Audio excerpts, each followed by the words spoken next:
How to learn English by listening to short stories and understand English speakers.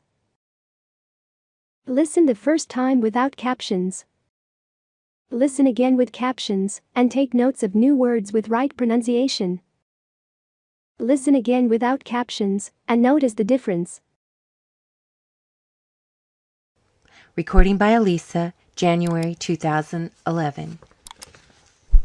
Lucy Maud Montgomery, Short Stories, 1909 through 1922, by Lucy Maud Montgomery. Akin to Love. You can download the story as PDF. Download link in description. David Hartley had dropped in to pay a neighborly call on Josephine Elliott. It was well along in the afternoon, and outside in the clear crispness of a Canadian winter, the long blue shadows from the tall firs behind the house were falling over the snow. It was a frosty day, and all the windows of every room where there was no fire were covered with silver palms. But the big, bright kitchen was warm and cozy, and somehow seemed to David more tempting than ever before, and that is saying a good deal. He had an uneasy feeling that he had stayed long enough and ought to go. Josephine was knitting at a long grey sock with doubly aggressive energy, and that was a sign that she was talked out. As long as Josephine had plenty to say, her plump white fingers, where her mother's wedding ring was lost in dimples, moved slowly among her needles. When conversation flagged, she fell to her work as furiously as if a husband and half-dozen sons were waiting for its completion. David often wondered in his secret soul what Josephine did with all the interminable grey socks she knitted. Sometimes he concluded that she must put them in the home missionary barrels, again that she sold them to her hired man. At any rate, they were very warm and comfortable looking, and David sighed as he thought of the deplorable state his own socks were generally in. When David sighed, Josephine took alarm. She was afraid David was going to have one of his attacks of foolishness. She must head him off some way, so she rolled up the grey sock, stabbed the big pudgy ball with her needles, and said she guessed she'd get the tea. David got up. "Now you're not going before tea," said Josephine hospitably. "I'll have it all ready in no time." "I ought to go home, I s'pose," said David with the air and tone of a man dallying with the great temptation. "Zillah'll be waiting tea for me, and there's the stock to tend to." "I guess Zillah won't wait long," said Josephine. She did not intend it at all, but there was a certain scornful ring in her voice. "You must stay. I've a fancy for company to tea." David sat down again. He looked so pleased that Josephine went down on her knees behind the stove, ostensibly to get a stick of firewood, but really to hide her smile. "I suppose he's tickled to death to think of getting a good square meal after the starvation rations Zillah'll put him on," she thought. But Josephine misjudged David just as much as he misjudged her. She had really asked him to stay to tea out of pity, but David thought it was because she was lonesome, and he hailed that as an encouraging sign. And he was not thinking about getting a good meal either, although his dinner had been such a one as only Zillah Hartley could get up. As he leaned back in his cushioned chair and watched Josephine bustling about the kitchen, he was glorying in the fact that he could spend another hour with her and sit opposite to her at the table while she poured his tea for him and passed him the biscuits. Just as if. Here Josephine looked straight at him with such intent and stern brown eyes that David felt she must have read his thoughts, and he coloured guiltily. But Josephine did not even notice that he was blushing. She had only paused to wonder whether she would bring out cherry or strawberry preserves, and having decided on the cherry, took her piercing gaze from David without having seen him at all. But he allowed his thoughts no more vagaries. Josephine set the table with her mother's wedding china. She used it because it was the anniversary of her mother's wedding day, but David thought it was out of compliment to him, and as he knew quite well that Josephine prized that china beyond all her other earthly possessions, he stroked his smooth-shaven, dimpled chin with the air of a man to whom is offered a very subtly sweet homage. Josephine whisked in and out of the pantry and up and down cellar, and with every whisk a new dainty was added to the table. Josephine, as everybody in Meadowby admitted, was past mistress in the noble art of cookery. Once upon a time rash matrons and ambitious young wives had aspired to rival her, but they had long ago realized the vanity of such efforts and dropped comfortably back to second place. Josephine felt an artist's pride in her table when she set the teapot on its stand and invited David to sit in.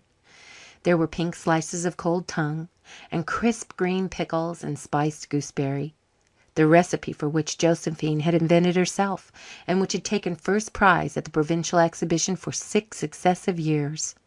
There was a lemon pie, which was a symphony in gold and silver, biscuits as light and white as snow, and moist, plummy cubes of fruit cake. There was the ruby-tinted cherry preserve, a mound of amber jelly, and to crown all, steaming cups of tea in flavour and fragrance unequalled. And Josephine, too, sitting at the head of the table, with her smooth, glossy crimps of black hair and cheeks as rosy clear as they had been 20 years ago, when she had been a slender slip of girlhood, and bashful young David Hartley had looked at her over his hymn book in prayer meeting, and tramped all the way home a few feet behind her, because he was too shy to go boldly up and ask if he might see her home. All taken together, what wonder if David lost his head over that tea table and determined to ask Josephine the same old question once more. It was 18 years since he had asked it for the first time, and 2 years since the last. He would try his luck again. Josephine was certainly more gracious than he remembered her to ever have been before. When the meal was over, Josephine cleared the table and washed the dishes. When she had taken a dry towel and sat down by the window to polish her china, David understood that his opportunity had come. He moved over and sat down beside her on the sofa by the window. Outside, the sun was setting in a magnificent arch of light and colour over the snow-clad hills and deep blue St. Lawrence Gulf. David grasped at the sunset as an introductory factor. "Isn't that fine, Josephine?" he said admiringly. "It makes me think of that piece of poetry that used to be in the old Fifth Reader when we went to school. Do you mind how the teacher used to drill us up in it on Friday afternoon? It begun, 'Slow sinks, more lovely ere his race is run, along Moriah's hills the setting sun.' Then David declaimed the whole passage in a sing-song tone, accompanied by a few crude gestures recalled from long-ago schoolboy elocution. Josephine knew what was coming. Every time David proposed to her, he had begun by reciting poetry. She twirled her towel around the last plate resignedly. If it had to come, the sooner it was over, the better. Josephine knew by experience that there was no heading David off, despite his shyness, when he had once got along as far as the poetry. "But it's going to be for the last time," she said determinedly. "I'm going to settle this question so decidedly tonight that there'll never be a repetition." When David had finished his quotation, he laid his hand on Josephine's plump arm. "Josephine," he said huskily, "I s'pose you couldn't, could you now, make up your mind to have me? I wish you would, Josephine. I wish you would. Don't you think you could, Josephine?" Josephine folded up her towel, crossed her hands on it, and looked her wooer squarely in the eyes. "David Hartley," she said deliberately, "what makes you go on asking me to marry you every once in a while when I've told you time out of mind that I can't and won't?" "Because I can't help hoping that you'll change your mind through time," David replied meekly. "Well, you just listen to me. I will not marry you. That is in the first place. And in the second, this is to be final. It has to be. You are never to ask me this again under any circumstances. If you do, I will not answer you. I will not let on I hear you at all. But," and Josephine spoke very slowly and impressively, "I will never speak to you again. Never. We are good friends now, and I like you real well, and like to have you drop in for a neighbourly chat as often as you wish to. But there'll be an end, short and sudden, to that, if you don't mind what I say." "Oh, Josephine, ain't that rather hard?" protested David feebly. It seemed terrible to be cut off from all hope with such finality at this. "I mean every word of it," returned Josephine calmly. "You'd better go home now, David. I always feel as if I'd like to be alone for a spell after a disagreeable experience." David obeyed sadly and put on his cap and overcoat. Josephine kindly warned him not to slip and break his legs on the porch because the floor was as icy as anything, and she even lighted a candle and held it up at the kitchen door to guide him safely out. David, as he trudged sorrowfully homeward across the fields, carried with him the mental picture of a plump, sonsy woman in a trim dress of plum-coloured homespun and ruffled blue check apron, haloed by candlelight. It was not a very romantic vision, perhaps, but to David it was more beautiful than anything else in the world. When David was gone, Josephine shut the door with a little shiver. She blew out the candle, for it was not yet dark enough to justify artificial light to her thrifty mind. She thought the big, empty house, in which she was the only living thing, was very lonely. It was so still, except for the slow tick of the grandfather's clock and the soft purr and crackle of the fire in the stove. Josephine sat down by the window. "I wish some of the Sentners would run down," she said aloud. "If David hadn't been so ridiculous I'd have got him to stay the evening. He can be good company when he likes. He's real well read and intelligent, and he must have dismal times at home there with nobody but Zillah." She looked across the yard to the little house at the other side of it, where her French-Canadian hired man lived, and watched the purple spiral of smoke from its chimney curling up against the crocus sky.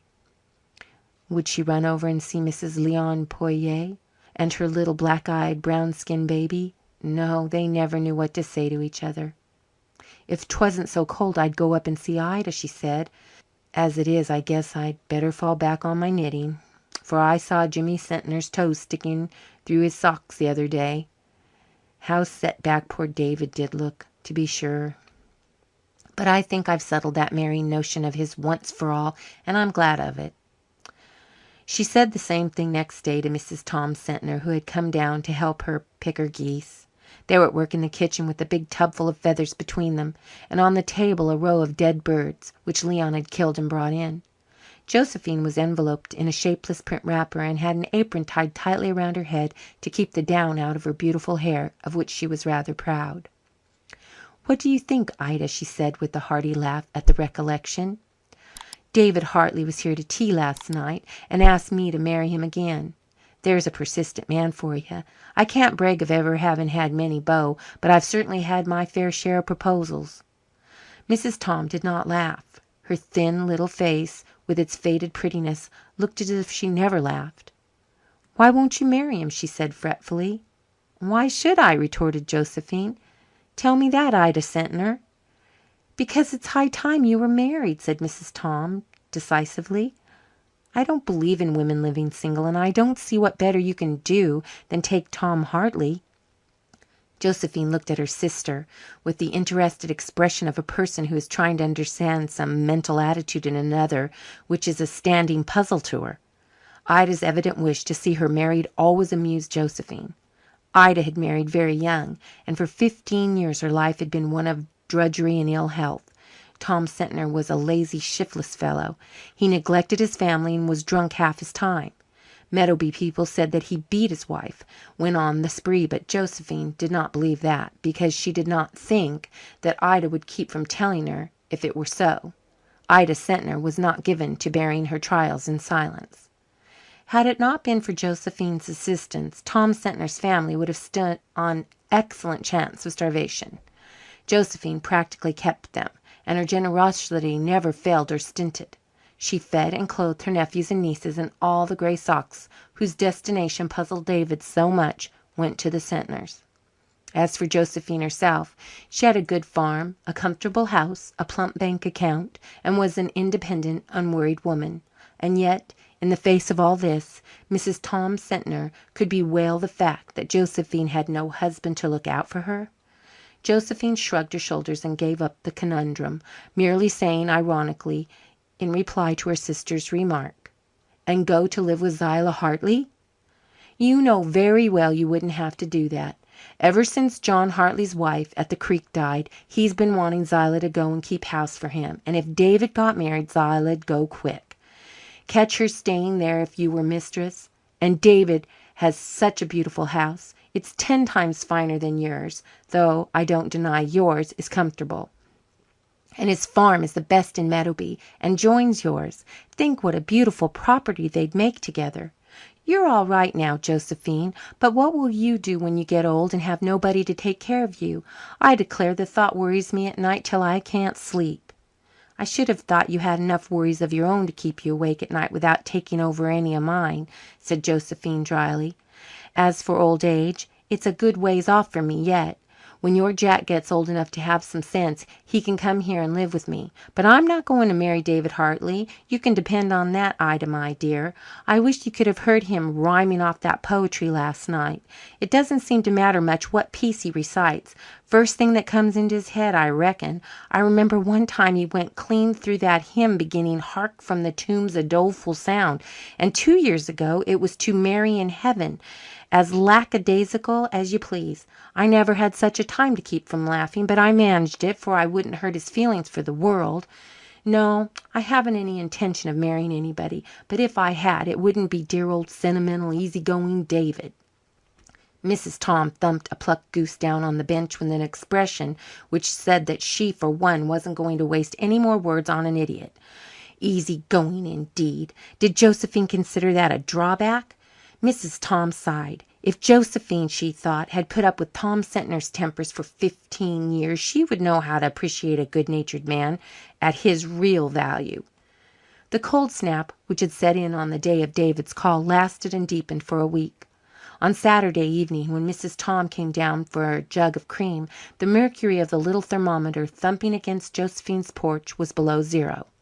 The gulf was no longer blue, but white with ice. Everything outdoors was crackling and snapping. Inside, Josephine had kept roaring fires all through the house, but the only place really warm was the kitchen. "Wrap your head up well, Ida," she said anxiously when Mrs. Tom rose to go. "You've got a bad cold." "There's a cold going," said Mrs. Tom. "Everyone has it. David Hartley was up at our place today, barking terrible, a real churchyard cough, as I told him. He never takes any care of himself. He said Zillah had a bad cold, too. Won't she be cranky while it lasts?" Josephine sat up late that night to keep fires on. She finally went to bed in the little room opposite the big hall stove, and she slept at once and dreamed that the thumps of the thermometer flapping in the wind against the wall outside grew louder and more insistent until they woke her up. Someone was pounding on the porch door. Josephine sprang out of bed and hurried on her wrapper and felt shoes. She had no doubt that some of the Sentners were sick. They had a habit of getting sick about that time of night. She hurried out and opened the door, expecting to see hulking Tom Sentner, or perhaps Ida herself, big-eyed and hysterical. But David Hartley stood there, panting for breath. The clear moonlight showed that he had no overcoat on, and he was coughing hard. Josephine, before she spoke a word, clutched him by the arm and pulled him in out of the wind. "For pity's sake, David Hartley, what is the matter?" "Zillah's awful sick," he gasped. "I came here because 'twas nearest. Oh, won't you come over, Josephine? I've got to go for the doctor, and I can't leave her alone. She's suffering dreadful. I know you and her ain't on good terms, but you'll come, won't you?" "Of course I will," said Josephine sharply. "I'm not a barbarian, I hope, to refuse to go to the help of a sick person. If 'twas my worst enemy, I'll go in and get ready, and you go straight to the hall stove and warm yourself. There's a good fire in it yet. What on earth do you mean, starting out on a bitter night like this without an overcoat or even mittens, and you with a cold like that?" "I never thought of them, I was so frightened," said David apologetically. "I just lit up a fire in the kitchen stove as quick as I could and run. It rattled me to see Zillah moaning so you could hear her all over the house." "You need someone to look after you as bad as Zillah does," said Josephine severely. In a very few minutes she was ready with a basket packed full of homely remedies. "For like as not there'll be no putting one's hands on anything there," she muttered. She insisted on wrapping her big plaid shawl around David's head and neck, and made him put on a pair of mittens she had knitted for Jack Sentner. Then she locked the door and they started across the gleaming, crusted field. It was so slippery that Josephine had to cling to David's arm to keep her feet. In the rapture of supporting her, David almost forgot everything else. In a few minutes they had passed under the bare, glistening boughs of the poplars on David's lawn, and for the first time Josephine crossed the threshold of David Hartley's house. Years ago, in her girlhood, when the Hartleys lived in the old house and there were half a dozen girls at home, Josephine had frequently visited there.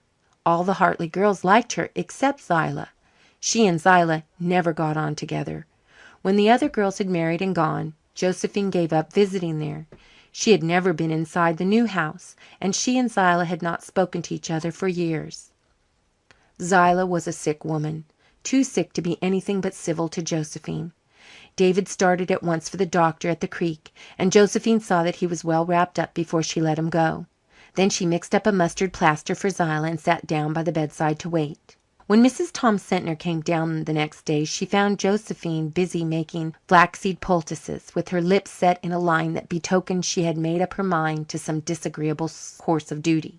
"Zillah's got pneumonia bad," she said in reply to Mrs. Tom's inquiries. "The doctor's here and Mary Bell from the creek.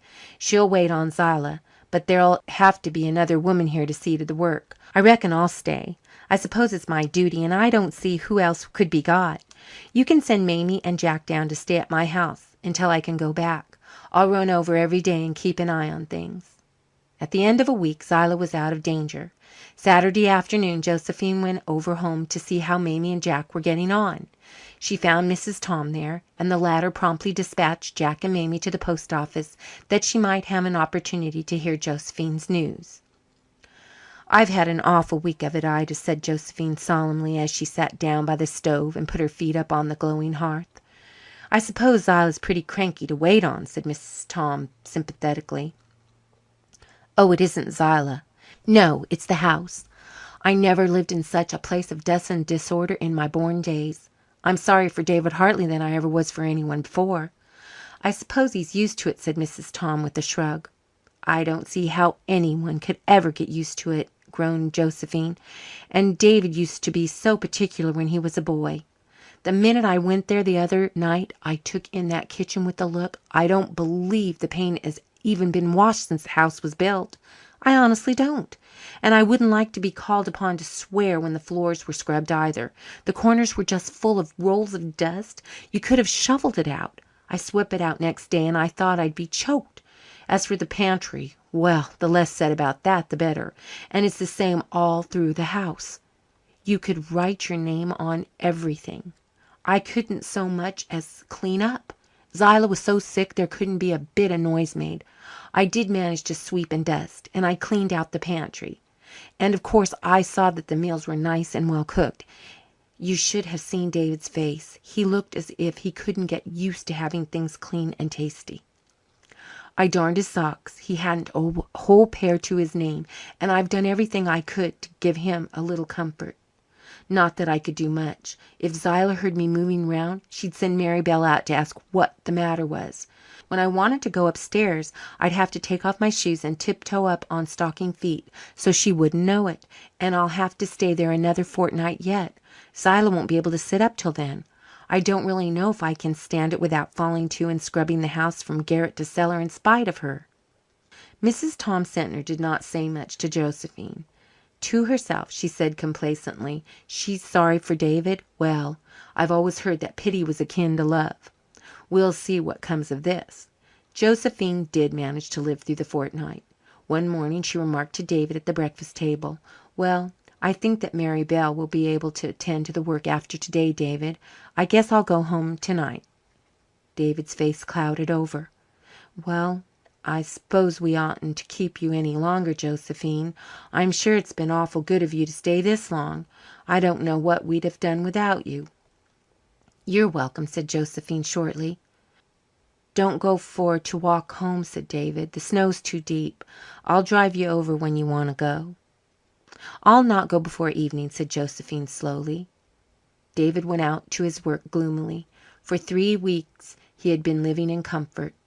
His wants were carefully attended to, his meals were well cooked and served, and everything was bright and clean. And more than all, Josephine had been there. with their cheerful smile and companionable ways. Well, it was all ended now. Josephine sat at the breakfast table long after David had gone out. She scowled at the sugar bowl and shook her head savagely at the teapot. "I'll have to do it," she said at last. "I'm so sorry for him that I can't do anything else." She got up and went to the window, looking across the snowy field to her own home, nestled between the grove of firs and the orchard.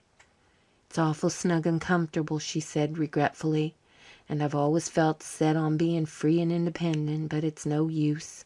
I'd never have a minute's peace of mind again thinking of David living here in dirt and disorder and him so particular and tidy by nature. No, it's my duty, plain and clear, to come here and make things pleasant for him. The pointing of Providence, as you might say. The worst of it is I'll have to tell him so myself. He'll never dare to mention the subject again after what I said to him that night he proposed last. I wish I hadn't been so dreadful emphatic. Now I've got to say it myself, if it ever's said. But I'll not begin by quoting poetry, that's one thing sure." Josephine threw back her head, crowned with its shining braids of jet black hair, and laughed heartily. She bustled back to the stove and poked up the fire. "I'll have a bit of corned beef and cabbage for dinner," she said, "and I'll make David that pudding he's so fond of. After all, it's kind of nice to have someone to plan and think for. It always did seem like a waste of energy to fuss over cooking things when there was nobody but myself to eat 'em." Josephine sang over her work all day, and David went about his with the face of a man who is going to the gallows without benefit of clergy. When he came in to supper at sunset, his expression was so woebegone that Josephine had to dodge into the pantry to keep from laughing outright. She relieved her feelings by pounding the dresser with the potato masher, then went primly out and took her place at the table. The meal was not a success from a social point of view. Josephine was nervous and David glum. Mary Bell gobbled down her food with her usual haste and then went away to carry Zillah hers. Then David said reluctantly, "If you want to go home now, Josephine, I'll hitch up Red Rob and drive you over." Josephine began to plait the tablecloth. She wished again that she had not been so emphatic on the occasion of his last proposal. Without relying to David's suggestion, she said crossly, Josephine always spoke crossly when she was especially in earnest, "I want to tell you what I think about Zillah. She's getting better, but she's had a terrible shaking up, and it's my opinion she won't be good for much all winter. She won't be able to do any hard work, that's certain. If you want my advice, I tell you fair and square that I think she'd better go off for a visit as soon as she's fit. She thinks so herself. Clementine wants her to go and stay a spell with her in town. 'Twould be just the thing for her." "She can go if she wants to, of course," said David dully. "I can get along by myself for a spell." "There's no need of your getting along by yourself," said Josephine, more crossly than ever. I'll come here and keep house for you if you like." David looked at her uncomprehendingly. "Wouldn't people kind of gossip?" he asked hesitantly. "Not but what—" "I don't see what they'd have to gossip about," broke in Josephine, "if we were married." David sprang to his feet with such haste that he almost upset the table. "Josephine, do you mean that?" he exclaimed. "Of course I mean it," she said in a perfectly savage tone. "Now, for pity's sake, don't say another word about it just now. I can't discuss it for a spell. Go out to your work. I want to be alone for a while." For the first and last time David disobeyed her. Instead of going out, he strode around the table, caught Josephine masterfully in his arms, and kissed her. And Josephine, after a second's hesitation, kissed him in return. End of Akin to Love.